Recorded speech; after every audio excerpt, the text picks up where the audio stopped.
what you don't like or what works or what don't work. Sit down. Everybody's working so hard. It's time to kick back a second. Yeah, like I said earlier, if you need to sit down or rest, you go to the bathroom or get water or whatever, you don't have to wait for me to say anything because I'm completely unorganized. I figure it's a self-organizing universe and y'all can just do as you need to do, okay? So you don't have to raise permission. Can I go to the potty now? None of that, all right? So, what do you like? What do you not like? What's working? What ain't working? What does it stimulate in you? What kind of tangents come up for you? Just give me some feedback, please. This is what I noticed. When I was doing the front diagonal for old man's elbow. If you guys haven't discovered that, he's just giving you a secret weapon. That's a powerful secret weapon that comes right out of Kodokan Judo. Comes from the Juno Kata form of Kodokan Judo and controlling the man on his turn. And it's really a very profound. Bravo. I'm glad you discovered it. It's a good thing. It's a very good thing. I'm sure I didn't discover it. Well, we all go through the process of rediscovering these great old things as we go along. And that's one of them. So cool, man. What else? What else? The best one I noticed is the most effective we have is when we don't take a step at all. Inversely proportional. That's what Nathan and I noticed. The most effective is when I do not move at all. When you're just standing right there and zapping. It's the one that gives him less feedback. And so his nervous system has a very limited body to process, a very, very limited body of data to process in a very short period of time. Normally, we're taking in, somebody said, we're taking in like 6 billion signals per second.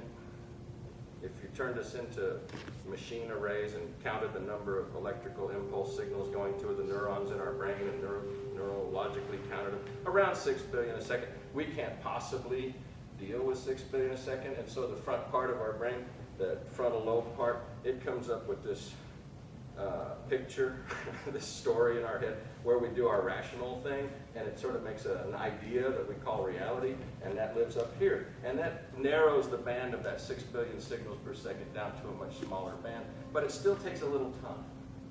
It still takes a little time.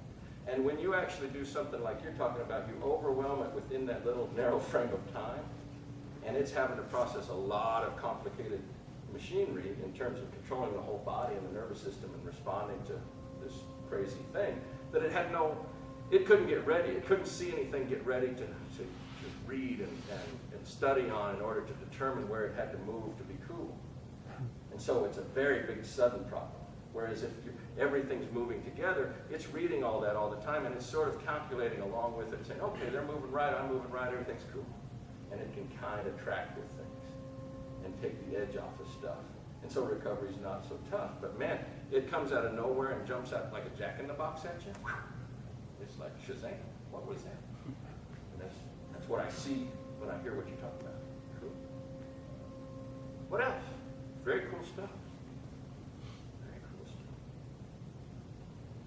I did notice that more important than any of the directions was the center drop. If I didn't have that drop, I had nothing. So I do this, if I just shifted it over, they just kind of put the drop, they've got underneath it. Nothing.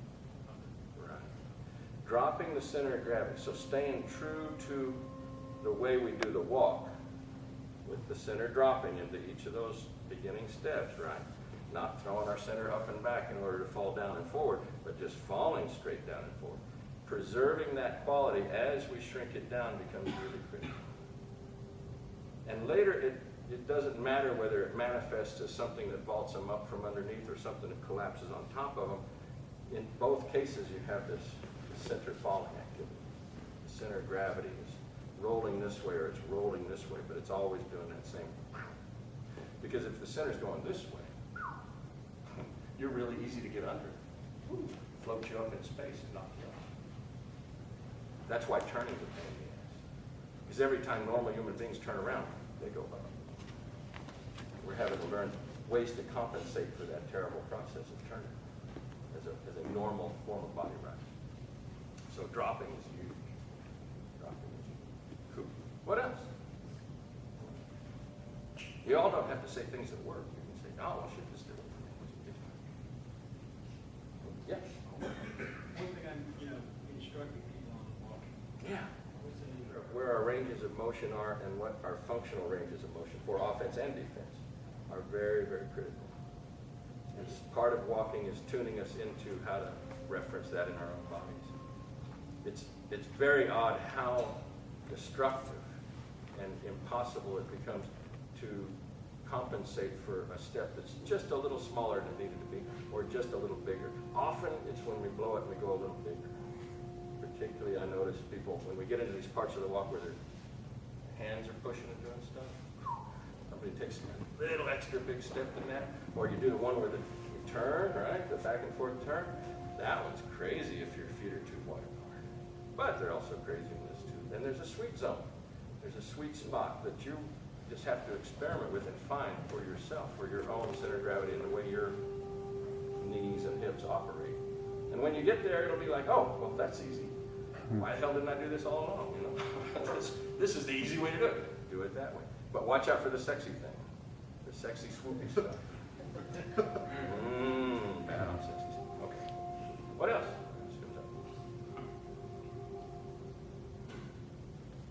Anything. Nothing. Well, we can apply this same set of activities thinking about our releases. And the releases is where we start stepping into really dancing with somebody else in a very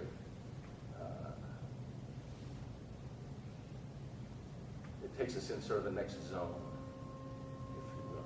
Because the releases is where we start working with the timing of their rise and fall.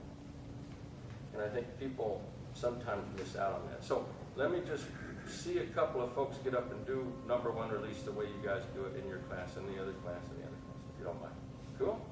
And I'm not going to pick on anybody. I just want to see where we're starting at, okay? So who'd like, any volunteers? You want to do a release? Step up, get a partner. Show me who you do a release with. Any volunteers? Who do you normally do a number one release? Great.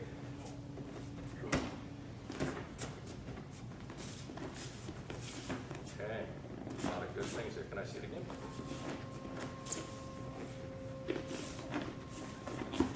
Interesting. Okay, what I liked a lot about that is the timing of when your foot hits the ground. So if you watch what's going on here, just as Nathan's foot hit the ground, I'm sorry, what's your name? Jebediah's foot's hitting the ground at the same moment. And what that means when we see it that way is that they're both hitting the trough of body drop at the same moment. If his foot stays in the air a little long or goes there and gets there early, he's getting out of sync with the gun. But he's really together with it again. It's lovely. Slightly behind, which is very sweet. Cool. Okay, let me see if somebody else. Anybody else from anywhere else? Okay, Nick, you do it. It's your turn. Oh, hang on, we've got three. Number one. Oh, whole different manifestation of number one. Yeah. Whole different thing. Do it again. Everybody see.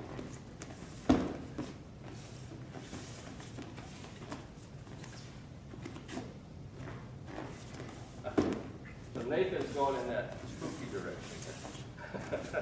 And that's lovely. The timing is really acute, and you're hitting him just into his body rise is catching. So do one real slow. I know that's a normally done at speed thing. Catching that body drop, and he's extending as the back leg tries to come forward. Boom.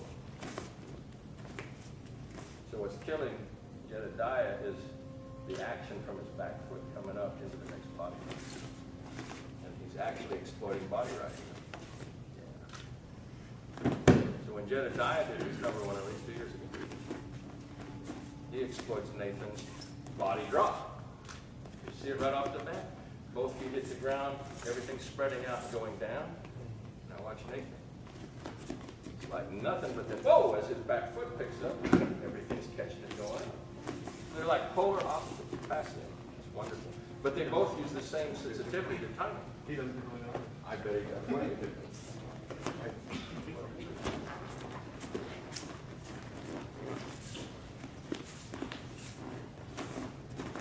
Oh, yeah, don't kill him.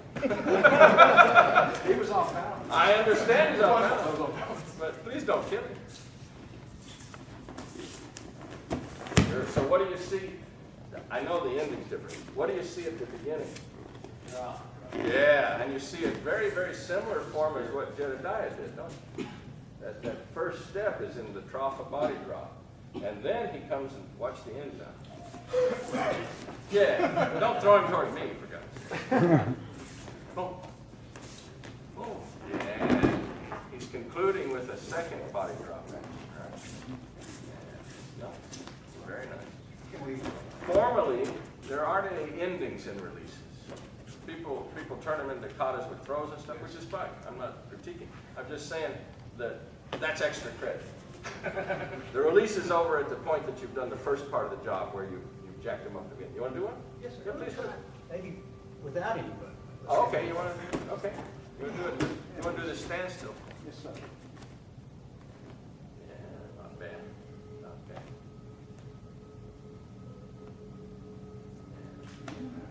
I know if it's, Right, drawing him into your center. yes, sir. I'm just, well, really what I'm doing is I'm just pointing to a center. Mhm. And it just really kind of unbalances. That's nice. And even a double step, Right. you know, and then just, Right, right. We're going to touch on that particular form of it later, but we're going to take it, take that extra gripping function off, and we're going to take the tendency for it to break loose off. and that's So we turn it no into a pressure sticky either. form. That wasn't grip, was it? Into a sticky. You know, that wasn't grip, that was just Cool, cool, cool. gravity. So you can exploit the weaknesses in the structure as you go. We're going away from, and that's more, when they talk about hanasu, they talked about the Japanese form of hanasu. Somebody's got a hold of you and you're doing things to bust loose, doing things to bust loose from things that are grappling with you. It's the early form of what that was translated as. And that form that you're doing is going back to some of the earliest predecessors, I The think. first one was really a release, the second was more of a trap. You're doing it. Yes, sir. Cool. What else? Anybody else want to show? Show and tell. Can I correct? Yeah, please do. Please do. Mine is a slightly different version of that. Okay.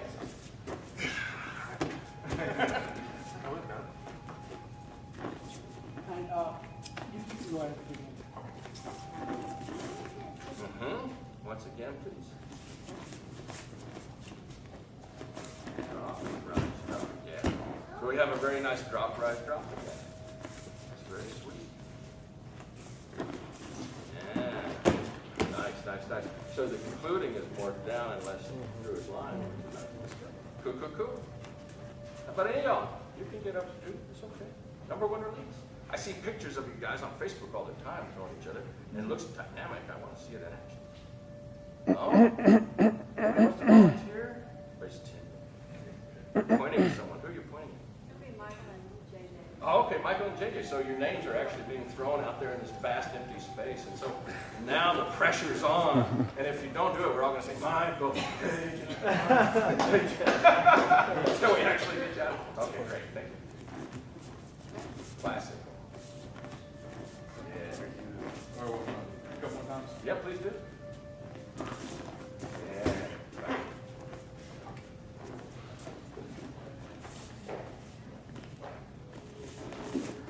Nice. Nice. I like the shearing action right off the bat. Right. Again.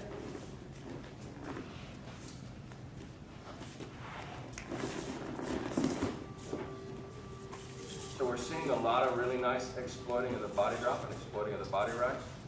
It's wonderful. When we have this forward shear, you were doing the forward shear more, you were doing the back and sideways thing more. Those are largely expressions of when you're reacting to it. And you notice a lot of folks are moving with their opposite foot, and a lot of folks are moving with the same foot, and there's a little different effects going on. And you can't do it no movement of the feet at all. The center just has to get on top of things, or it has to come up underneath stuff. That's all true too. Depending on when and how that you're responding to attack. Now the form I'm used to seeing most often, Joe and Damon, is a shearing forward form. And I'm not espousing this as like the right way to do it. I'm espousing this as the standard forms that we tend to run into in our place because we're kind of addicted to walking forward more than anywhere else. And we're used to catching things right on the fly of that forward step. Now, Joe changed that a little bit that time because he made a get ready step, which is actually an error. So I'll pick on my guys. I won't pick on you guys. Try it again. Correct. There we go. The forward stepping action means that he's working with that body drop shift action. And he's working under the duress that could allow him to survive under a very critical condition. So if Damon were a mean bastard, and he stepped in, and I happen to know that Damon can do this because he's done it to me, and he steps in and he just puts his whole body weight behind that grip and steps on Joe, and Joe picks up the wrong foot, watch what happens. Now, wrong foot is relative, but wrong foot under this sort of duress is what I'm talking about. So we practice like that sort of duress is likely because we deal with guys like Damon. And we actually teach guys like Damon to be guys like Damon, to do that to us. So that it forces us to get our same-handed foot out of the way right off the bat. If he's attacking in a more normal way, like some guy on the street or some bar, some drunk in a bar, it doesn't matter which foot goes. And you'll get away with murder because you have a lot of slack. But if you got somebody that's seriously on your ass from the get-go immediately, yeah, and you're addicted to walking sideways first or backwards first or picking up your other foot first, this guy will chew you up. And so our parameters at my place just work around that paradigm. And that's why you see this forward shift. Come back and show the forward shift again. Getting off the mat too early. As soon as Damon hits him, Joe's body drop is right there in a forward line. That's because it's the weakest place to take that monster thing coming to try to land on your center right off the bat. Do it again. Why don't you grab him, Joe? Let's see if Damon can do one. He kind of cheated too. You got ready. I did. You did. Now you did. There you go. Good. That's good. Try to nail him, Joe. Oh, you knew he was going to nail you. He cheated again. Do the forward step. Do it. There you go. There you go. Good. So he did a different kind of cheating when I scolded him. He knew that the guy's looking at him across the bar saying, I'm going to come get you. He said, oh, really? You are? Great. I think I'll get ready. And step sideways. Ha, ha, ha. If you can see him coming, if the gal calls up on the psychic hotline and says, tomorrow at 2, there's going to be some fool try to jump you on the street, and they're going to try to hit you with a baseball bat, and they'll be going left, and you'll be going right, and that's what you need to know. And they call you up and tell you that it's about to happen. You can plot against them. You have time to manufacture a really cool thing. And most of our martial arts training time, we think that we're getting ready for that. Because we think that we're sort of, we're going to see it long enough in the future. We're going to have this sort of encounter where I can smell the change in the air. And I can see the campfires burning and the scouts have returned and said they're going to attack at dawn. And you get ready. And we're training our sense of being a Torre. The Torre can go to work on the guy. The Torre is very smart. But it's the Uke that actually survives. The Uke is the guy that you're training all the time in order to just live under the duress of you had no idea, and the psychic hotline did not call. And suddenly, oh, what is this? And it's on top of you. And now you got to live with that. That part of our training is Uke.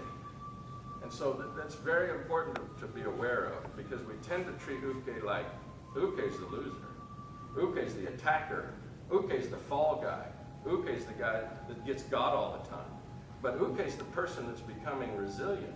And Uke's the person who's dealing with force acting upon them, recovering their balance, and coming back to get you some more. Uke actually is teaching a whole skill set about resilience and coming back from the depths. The Torre doesn't get there. Torre, when it's doing it right, is Mr. Cool, and I don't hardly feel anything. I get very little feedback if I'm doing good Torre, because I plotted it out ahead of time. But Uke, you get to absorb a lot of energy. You've got to dissipate a lot of energy. You've got to dissipate it by putting it into the ground sometimes. Sometimes you got to dissipate it, and work with it and come back and recover balance and get back to cool again so you can attack them some more, right? So uke is a pretty complex job, and it's actually given us the center, the heart of what it takes to be resilient in the face of overwhelming odds.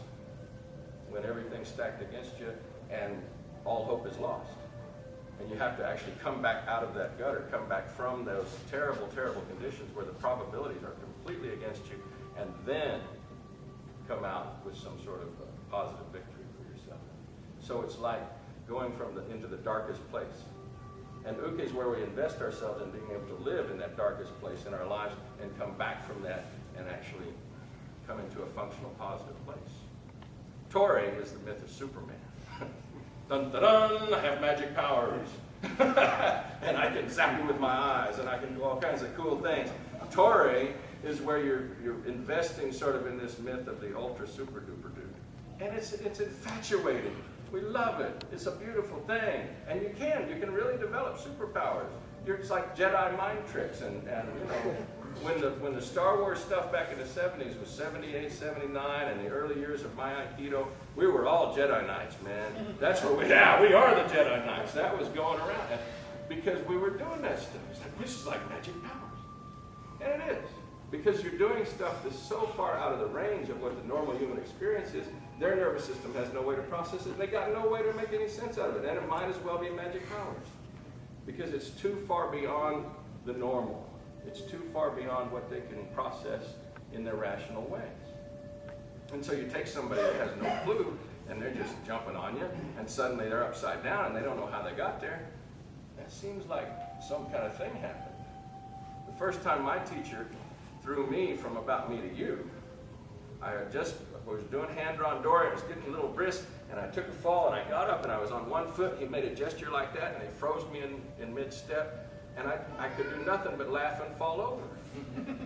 And that is what that was. And some misinformation from popular books that had been written back in the 60s and 70s. But it did feel that way. It was an interpretive leap that I could make, given the experience that I had. Years later, I recognized it had nothing to do with any sort of magic power. It had a lot to do with that sense of knowing exactly where the peak of rise was and exactly where the drop was, and being able to read that person, whether they were in contact or whether they were far away. And being able to catch them and interrupt that rise and interrupt that drop with just something as small as a gesture.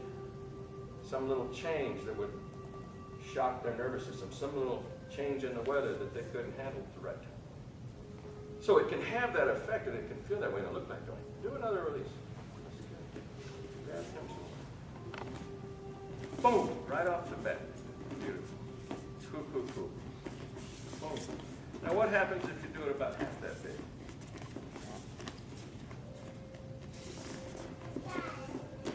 Still kind of big. Yeah. Not half as big as that. Pull you down the line versus grabbing his wrist and see if you'll get a different reaction line. As you make the wrist roll, just point your finger straight Try to it. the line and see if he'll go that direction. Try. Roll it around. Now point your finger straight. Go drop your hand down and point your finger towards the people on the couch. Over there, roll around. Now watch, he'll go that direction. Almost. That's okay. That's okay. Let him just do the thing. Do it half as big. There you go. Good. See if you can make it smaller than that.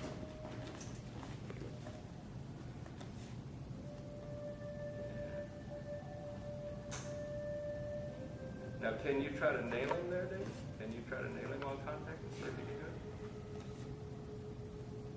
Oh, he got you, didn't he? Yeah. So what do you have to do when that happens? Get under. You got to get under. That's right. Oh, he still got you, didn't he? David's nasty. You're not really, Dave. He's a nice guy. Yeah. So if you can't get over it, where do you go? I'm gonna go right now. Over the top. Oh, amen. Bravo. Good one. I know. Good. So, recreate this. Take your releases, however you're doing them, progressively smaller, and as you get to the very smallest thing, remember this problem of the guy who can come in and just be, you know, mildly dickish. And that's a technical term that my friends in New York say. No, be a little more of a dick. Come on, this is really, you know, I'm not trying to be crude, but it's sort of a descriptive thing. The guy gets in and they're like, I'm just going to stuff my weight in through you and really force you. And they give you a little more of a problem to solve. So we know we can do that in the big motion, but then we get a little confused about it in the little motion sometimes.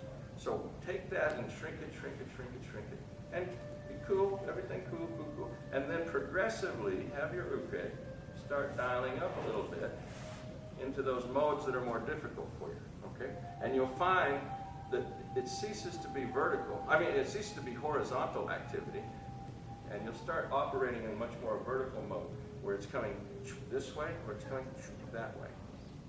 And when that starts happening, it's like the same activity of the release is going on, but instead of translating through this horizontal activity space that we're really used to visualizing and thinking about, everything's shrunk down, and it's all happening with that center activity that we worked on in the walk, going up, going down, rolling this way, rolling that way, turning this way, turning that way. Cool? So we've already done the basics of it already.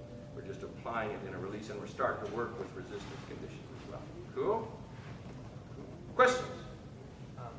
Yeah?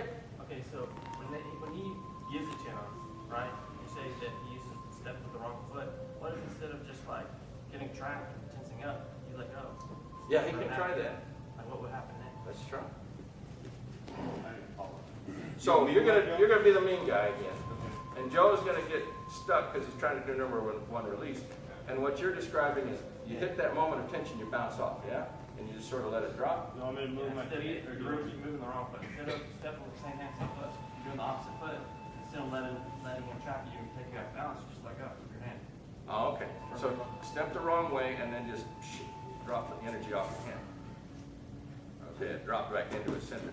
So you're saying redirect, actually, I think, Yeah, if I understand what you're going to. It's got you, you're trapped, you tense up. Well, why not just relax, move your center? Yeah, maybe. Come do it. Come do it. I don't think we... Yeah, sure. Show me what you're talking about, Jebediah. Is it Jebediah? Jebediah or Jebediah? I'm like calling him Jebediah all night. Okay, Jedi. Boom. You just let him have it. Mm-hmm. Drop him into the So hole. like what I'm saying is like just grab it. Yeah, do the mean thing. Just need to Kill him on the first step. Yeah, he'll track your ass. He's a judo guy. Judo guys track your ass, man. That's good. He'll come and try to chew you up.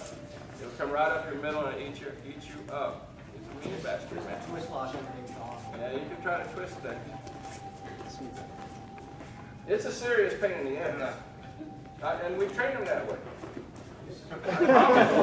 And he's not trying to be a little bastard about it, but I think Jen and I. Try number 5. Like all you can do is number 5. Try number 5. Right. Well, that's cool. You can try number 5. People are suggesting number move 5. under his arm and But you got to use the wrong foot first. Oh, you use your right foot. You use the right foot first, but he's still a he broke pain his in the rib ass. also. Yeah. Failure conditions. Failure conditions are tough. The error you're making now is the arm is moving independent of the body drop of the step. You got to do body drop first. And now don't try to rise until he rises. He's gonna keep my butt all day. I know. There you go. You're getting closer. You got about halfway there. You got a little ahead of him. Get behind him in time. Don't get ahead of him in time. Almost. You're still ahead of him in time. That's why he's killing you. Shear him and then get behind him in time. Whoa! Try it again. He's still giving you the pain in the ass. Shear him behind him in time. If you get ahead in time of that rise and fall, and your luck doesn't go well, or you happen to have a pain in the ass on your hands, it goes downhill fast. They climb up all over you. They're a grappler. Most of Aikido has been built, premised on the idea that that guy over there is trying to punch and kick you, or maybe he's trying to hit you with a knife. That was the original stuff in the Aikido thinking mindset. It has to do with dealing with people thumping on you. And then at some point in the 1920s, 30s, Ueshiba started going, hey, what about all these pains in the ass guys? And it was the judo people. And he had to take a little time and step back and do a whole big research project on what are we going to do about these judo people. And this is about the same time Tomiki's coming up, and he's one of these judo people because he's already a competitive guy in judo at the point that he's working with Ueshiba. And Ueshiba actually had to go back to the drawing board and build an entire system around, hey, what do we do with these grapplers? Because they ain't the same as these people that are doing the whole jujitsu kata of I'm going to grab you and punch you, or I'm going to grab you and stab you, or they had a whole formulaic thing that everything was built around, that largely was around striking of one kind or another. And suddenly he's dealing with people that are coming out of this entirely different end of the jujitsu paradigm, which was grappling. We're going to grapple with you, we're going to climb up you, and we're going to choke you to death, and we're going to try to throw you on your head. We're doing these terrible things with our feet and the rest of it. And so, yeah, when we go for our pain in the ass case, we go for the grappling. And it still causes problems for most people. But if you can learn to make your ukes into that sort of problem, it's funny that when you get a hold of the rest of the kind of problems that are out there, they seem less difficult. So if it's sort of like you condition yourself to deal with a whole bunch of tigers, you say, oh, I'm going to bring a bunch of live tigers into my house and I live with them. I just get used to living around a bunch of damn tigers. Then when you're out there and it ain't a live tiger, wow, that's even better, Or I guess it's probably even better like you keep wolves, Because tigers, you can still train them to do tricks. Wolves, they don't. Wolves never get there from here. I guess it's probably better thinking, if you live with a pack of wolves, and you teach them to just be mean pack of wolves, and not mean like, unethical or bad, but you want them to chew on you, and give you plenty of problems to solve, and you live in the duress of those problems to solve long enough, and you start winnowing down your art around those problems to solve, and then you get out in the world, and the problems are less egregious than the wolf. Wow. It's not that the tiger is deadly, but the tiger, yeah, like I said, you can teach a tiger to jump from here and there and go through the ring of fire and all those cool things. You can kind of domesticate him a little bit. And we're looking at the undomesticated monster, not personal. But that is sort of the training paradigm. If you can convince your ukes, you can invest your ukes with that sort of thing, yeah, you actually kick up your probabilities. And dealing with less egregious problems become cool. Now you were saying something about static. What were you saying? You have to try to learn to handle that hard grip and that force. We practice from the static, the person's already there and they're crunched down and they're already delivering delivering the energy. energy to get to Right. release at that point. Cool. Let's get into that tomorrow. Jed. I'm going to do more of that. Jed. Cool. That's okay. Thank you, Jed. Ron, well, You realize that the ones that actually move them are whatever you do this. yeah, you got a whole different set of paradigms. And how to shut the power off you as it's coming on. We're doing that tomorrow. Cool, so tonight, what night we have left? Great. Releases. Smaller. Under duress at the end. See what you can do with it. And then tomorrow we're going to pick up from there. Unfortunately, I can't make it the whole weekend. Thank you, guys. Thank you, Dan. Thank you, Joe.